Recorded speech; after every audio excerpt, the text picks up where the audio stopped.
Friends, welcome to my channel Hemil Sathwara. આજે આપણે ધોરણ 9માં ગણિતમાં ચેપ્ટર 1 સંખ્યા પદ્ધતિ એના વિશે જોઈએ છે. તો આ ચેપ્ટરની શરૂઆત કરીએ એની પહેલાં સંખ્યાઓ કેવા ટાઈપની હોય છે અને તેને કયા સમૂહ એટલે કે કયા ગણમાં લખી શકાય છે તેની વાત કરીએ. તો સૌથી પહેલાં સંખ્યા ગણો એટલે કે અહીંયા સમૂહની વાત કરેલી છે. તો એની વાત કરીએ સૌથી પહેલાં કેટલા ટાઈપમાં હશે તો પ્રાકૃતિક સંખ્યાઓ છે, પૂર્ણ સંખ્યાઓ છે, પૂર્ણાંક સંખ્યાઓ છે, સમય સંખ્યા છે અને વાસ્તવિક સંખ્યા છે. આના પછી પણ હજી એક આવે છે પણ જેનું હમણાં ધ્યાન લેવાની જરૂર નથી, બરોબર છે. એ આવે છે સંકર સંખ્યા એટલે કે કોમ્પ્લેક્સ નંબર કે જે હમણાં ધ્યાન લેવાની જરૂર નથી આપણે. હવે જો પ્રાકૃતિક સંખ્યા એટલે કે જેને કહેવામાં આવે છે નેચરલ નંબર્સ, પૂર્ણ સંખ્યા જેને કહેવાય છે વોલ નંબર્સ, પૂર્ણાંક સંખ્યા જેને કહેવાય છે ઇન્ટીજર્સ, સમય સંખ્યાને રેશનલ નંબર અને વાસ્તવિક સંખ્યાને રિયલ નંબર કહેવામાં આવે છે. હવે આપણે આ બધા જે છે એના વિશે થોડી માહિતી મેળવીએ, બરોબર છે. તો જુઓ અહીંયા સૌથી પહેલા કે પ્રાકૃતિક સંખ્યાઓ. કઈ સંખ્યાઓ જોવાની છે? પ્રાકૃતિક સંખ્યાઓ એટલે કે નેચરલ નંબર. હવે પ્રાકૃતિક સંખ્યાઓ જે છે એને દર્શાવવામાં આવે છે n વડે, બરોબર છે. હવે એક ક્વેશ્ચન થાય કે આ પ્રાકૃતિક સંખ્યામાં કેવા પ્રકારની સંખ્યાઓ હશે? તો આપણે n બરાબર 1, 2, 3, 4 એટલે કે બધી જ ધન પૂર્ણાંક સંખ્યા જેમાં શૂન્ય આવશે નહીં, બરોબર છે. એ શું છે આની વાત પણ આપણે પાછળ કરીશું, બરોબર છે. એટલે હમણાં એટલું યાદ રાખવાનું કે છે કે પ્રાકૃતિક સંખ્યામાં 1, 2, 3, 4 અને અનંત સુધી જે બધા ધન સંખ્યાઓ છે તેનો સમાવેશ થાય છે, બરોબર છે. હવે જોઈએ આપણે પૂર્ણ સંખ્યાઓ. પૂર્ણ સંખ્યાઓ એટલે તમે જુઓ આપણા જે પ્રાકૃતિક સંખ્યાઓ છે એ જ પણ એમાં એડ થઈ જશે વધારાનું શૂન્ય, બરોબર છે. એટલે થઈ જશે આપણી પૂર્ણ સંખ્યાઓ જેને કહેવામાં આવે છે વોલ નંબર, કે પૂર્ણ સંખ્યાઓને દર્શાવવામાં આવે છે W વડે દર્શાવાય છે. ઓકે, હવે જોવાનું છે આપણે પૂર્ણાંક સંખ્યાઓ. પૂર્ણાંક સંખ્યાઓ જેને દર્શાવવામાં આવે છે ઇન્ટીજર વડે એટલે કે ઇન્ટીજર કહેવામાં આવે છે. પૂર્ણ સંખ્યાઓને Z વડે દર્શાવવામાં આવે છે. અહીંયા Z એટલે એનો મતલબ થાય છે જેલન, બરોબર છે, એટલે કે સંખ્યાઓ. Z એટલે કે પૂર્ણાંક સંખ્યાઓમાં કેવા પ્રકારની આવશે તો Z ઇઝ ઇક્વલ ટુ, તમે આગળ જોયું કે જો આ પ્રાકૃતિક સંખ્યાઓ આવી ગઈ બધી, શૂન્ય એટલે કે વોલ નંબર એ પણ આવી ગયો બધો, પણ અહીંયા એડ શું થઈ ગયું આપણે ઋણ સંખ્યાઓ એડ થઈ ગઈ એટલે કે આ ઝેડમાં કેવા પ્રકારની સંખ્યાઓ આવી ગઈ છે? ધન પૂર્ણાંક આવી ગઈ, બરોબર છે, શૂન્ય આવી ગયા અને ઋણ પૂર્ણાંકનો સમાવેશ થાય છે, બરોબર. હવે જોવાનું છે સમય સંખ્યાઓ શું છે? તો સમય સંખ્યાઓ એટલે કે રેશનલ નંબર જેને Q વડે દર્શાવવામાં આવે છે. હવે અહીંયા થોડું ધ્યાન આપજો, એ કેવા ટાઈપની હશે તો A/B ટાઈપની, જ્યાં A belongs to Z, B belongs to N છે, બરોબર. એનો ગુસા એટલે કે A અને B નો ગુસા એક થાય છે. અહીંયા બિલોંગ્સ ટુ શું છે એ સમજી લઈએ કે આ ઈ નથી કોઈ, બરોબર છે, આ કોઈ ગ્રીક વર્ડ છે જેને બિલોંગ્સ ટુ કહીએ છીએ. એનો મતલબ થાય છે માં હોવ, એટલે કે A જે ઝેડમાં છે, B કે જે Nમાં છે, અને એ બંનેનો ગુણોત્તર લઈએ ત્યારે આપણને જે સંખ્યા મળે છે એ શેમાં મળે છે? Qમાં મળે છે. અને આ સંખ્યાઓને કહેવામાં આવે છે અપૂર્ણાંક. કેવી સંખ્યા કહે છે? અપૂર્ણાંક કહે છે, બરોબર. આના કેટલાક ઉદાહરણ આપણે પછી જોઈએ છે થોડી વાર રહીને. એના પછી લાસ્ટ સંખ્યાઓ જોઈ લઈએ વાસ્તવિક સંખ્યાઓ એટલે કે રિયલ નંબર્સ કે જેને દર્શાવવામાં આવે છે R વડે. હવે આ જે એમાં કયા કયાનો સમાવેશ થાય છે? આપણે પ્રાકૃતિક સંખ્યા, સમય સંખ્યા, પૂર્ણાંક સંખ્યા. આપણે જો સમય સંખ્યા લખીએ તો આ બધી જ સંખ્યા એમાં ઇન્ક્લુડ થઈ જાય છે. એટલે કે વાસ્તવિક સંખ્યાઓમાં મૂળ ગણીએ તો સમય અને અસમય સંખ્યાઓનો સમાવેશ થાય છે. હવે તમે અહીંયા જુઓ n એટલે કે આપણી પ્રાકૃતિક સંખ્યા 1 2 3 4 અપ ટુ ઇન્ફિનિટી.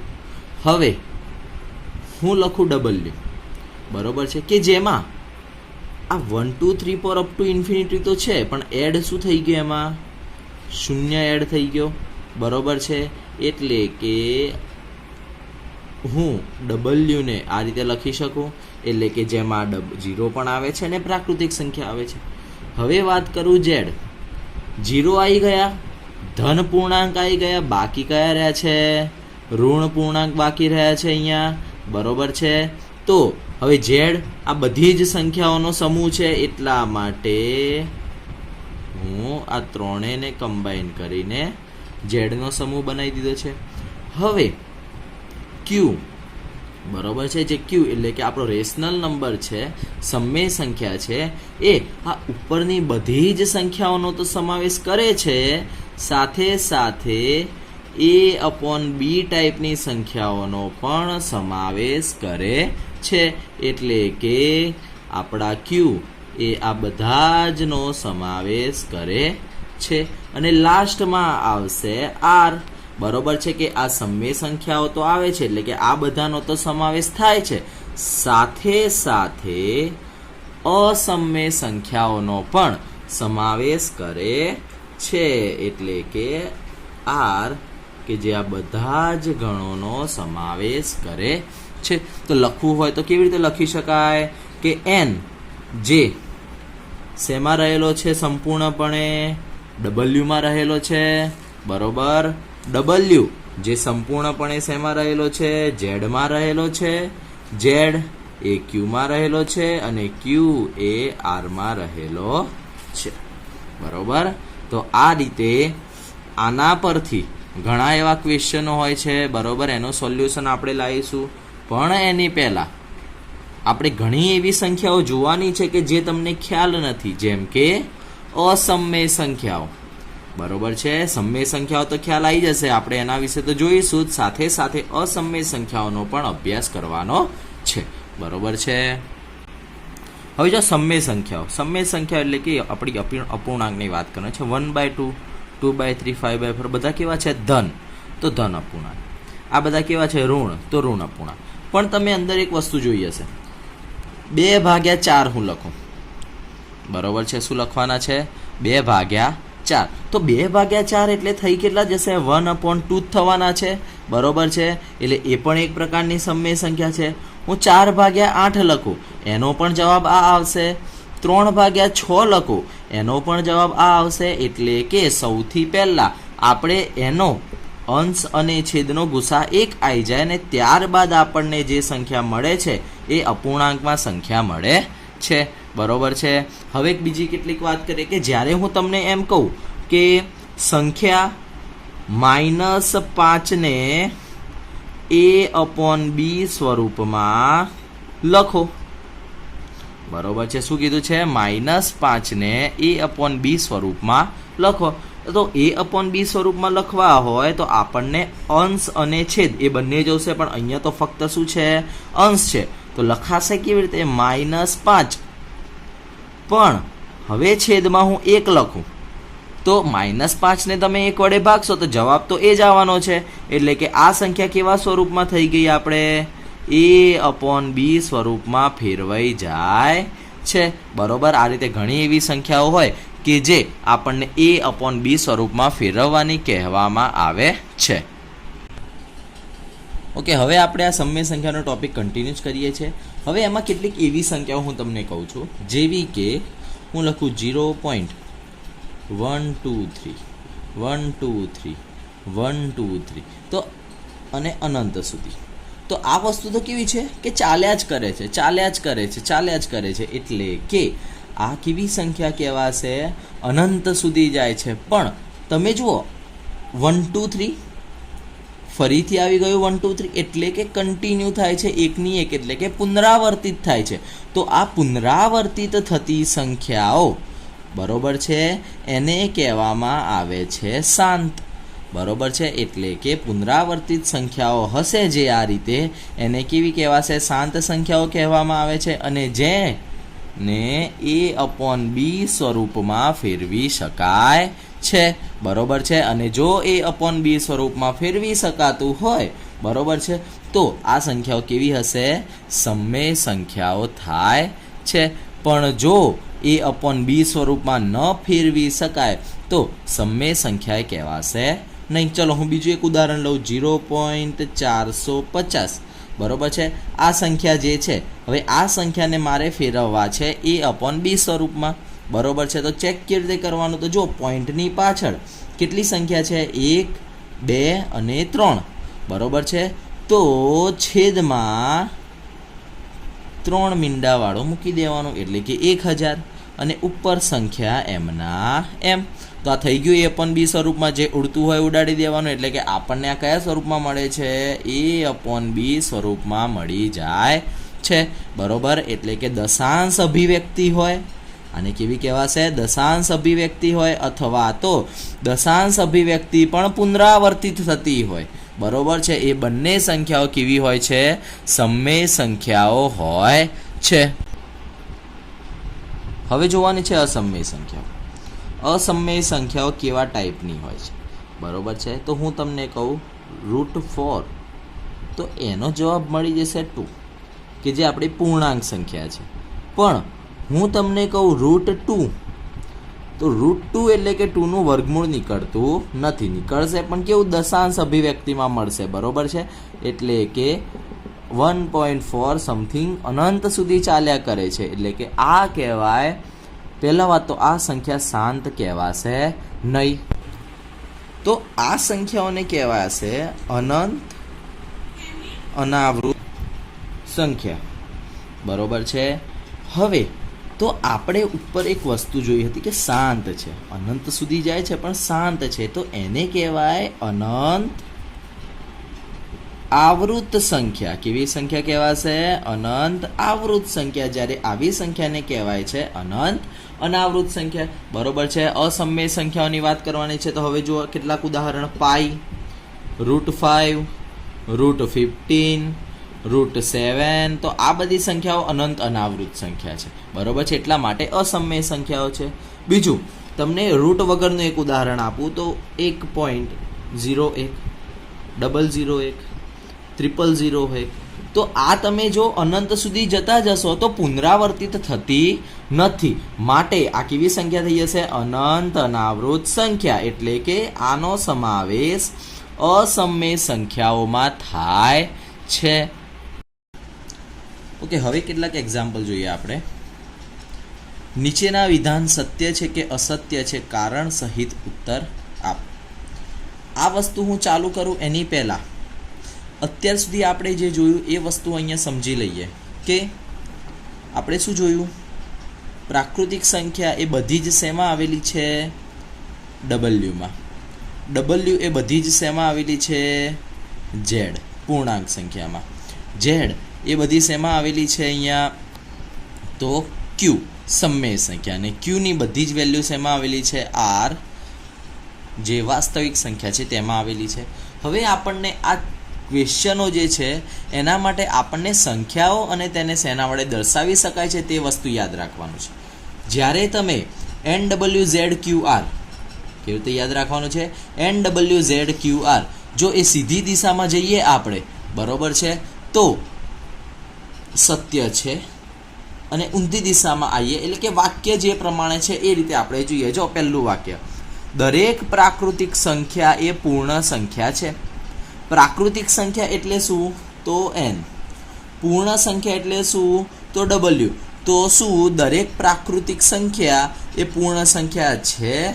આ તરફ ગયા તો હા, કારણ કે આ બધી જ સંખ્યા શેમાં આવી જાય છે? ડબલ્યુમાં આવી જાય છે. માટે શું છે? સત્ય છે, બરોબર.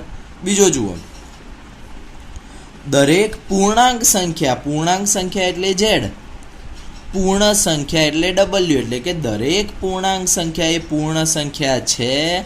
તો તમે જુઓ અહીંયા ઊંધું કીધું છે, દરેક પૂર્ણાંક સંખ્યા એ પૂર્ણ સંખ્યા છે. તો કે ના.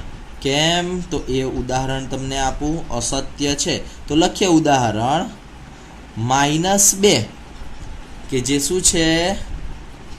પૂર્ણાંક સંખ્યા છે પણ પૂર્ણ સંખ્યા નથી. બરોબર છે. ઓકે, એના પછી જોઈએ દરેક સમય સંખ્યા એ પૂર્ણ સંખ્યા. સમય સંખ્યા એટલે શું થઈ ગયું? તો ક્યુ. પૂર્ણ સંખ્યા એટલે શું થઈ ગયા? ડબલ્યુ. બરોબર છે. તો દરેક સમય સંખ્યા પૂર્ણ સંખ્યા છે, તો આ પણ કેવું થઈ જાય છે? અસત્ય છે. કેમ અસત્ય છે?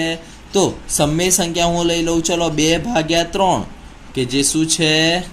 સમય સંખ્યા છે, પણ શું એ પૂર્ણ સંખ્યા થાય છે? નથી થતી. માટે પૂર્ણ સંખ્યા નથી. બરોબર છે. એના પછી દરેક અસમય સંખ્યા એ વાસ્તવિક સંખ્યા છે. કેવી સંખ્યા કીધી છે? અસમય. આપણે વાત કરેલી છે કે વાસ્તવિક સંખ્યા જે છે, પહેલા તો કહી દઉં આનો જવાબ શું છે? સત્ય છે. કેમ? કારણ કે વાસ્તવિક સંખ્યામાં કઈ બે સંખ્યાઓ ઇન્ક્લુડ થાય છે? સમય અને અસમય ઇન્ક્લુડ થાય છે. માટે આ વિધાન કેવું છે? સત્ય છે. પણ હવે જુઓ, દરેક વાસ્તવિક સંખ્યા એ અસમય સંખ્યા છે. હવે આ તો ઉલટું થઈ ગયું. બરોબર છે. માટે આ વિધાન કેવું છે? અસત્ય છે. બરોબર. એનું રીઝન શું આવશે? કારણ કે દરેક વાસ્તવિક સંખ્યા જે છે એ અસમય થતી નથી. કેમ? કારણ કે ઘણી એવી સંખ્યાઓ જે છે વાસ્તવિકમાં કે જે કેવી છે? સમય છે, પણ અસમય નથી. એનું ઉદાહરણ આપવું હોય તો 2 લખું હું. બરોબર છે. તો 2 સમય સંખ્યા છે. બરોબર. જે વાસ્તવિક સંખ્યા પણ છે.